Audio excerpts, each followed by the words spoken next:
Hello mga kalamay! Kumusta na? Today, gagawa tayo ngayon ng ground pork balls with rice.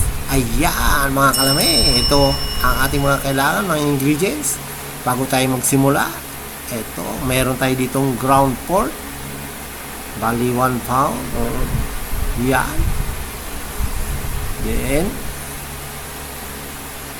yan, meron ding kasama yan salt and pepper, 1 teaspoon, tapos onion powder, then 1 egg, sama din natin yan pag mix mamaya, cornstarch 2 tablespoon, chopped scallion, yan, tapos minced garlic, then hoisin sauce 1 tablespoon, at tapos nyan meron tayong wine.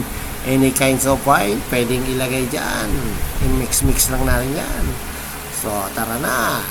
And then, ito, may 1 hour tayo na binabad na rice. Yan ang pinaka-coat natin, pinaka-ibabaw. Pag na-balls natin, yan ang panlagay. Tara, simulan na natin. Mix na tayo. Ayan, simulan natin sa salt and pepper, onion powder. I-mix lang natin yan lahat, all ingredients. Yan, wine. Megas na natin yan mga insan. Ayan, para mas masarap ang ating pork. Hoisin sauce yan, minsan. Yan, pag wala kayong hoisin sauce, pwede oyster sauce. Dagdagan ng 1 tablespoon soy sauce. Mas malasa. Ayan.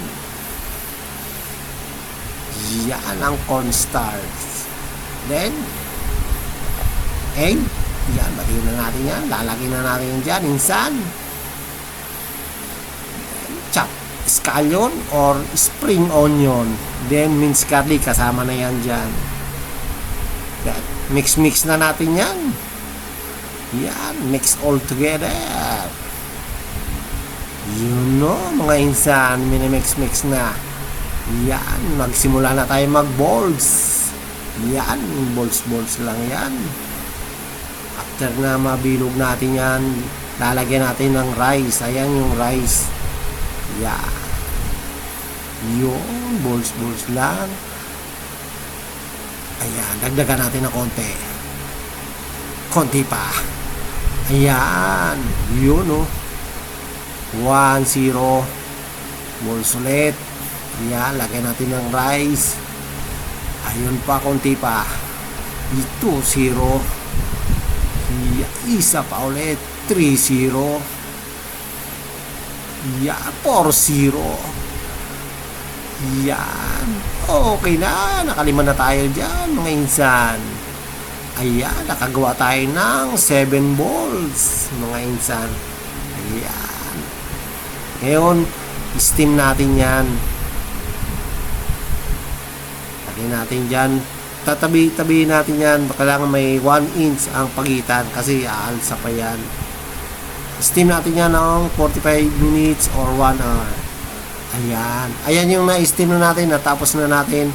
Ngayon, optional yan, pwede nating i-fry. Magpa-fry tayo ng ilang peraso. Yan, fry natin yan, pero ingat lang kasi siyempre pag may rice, puputok yan, parang pop rice yan eh. Tatakpan natin yan. Ayan, meron tayong 4 na pirasong wrap fry, tapos 2 yung steam. Ayan na mga kalami. Isaramon, ayan ang mga finished product natin. 2 steam, 4 na fried. Para mas crispy yung fry.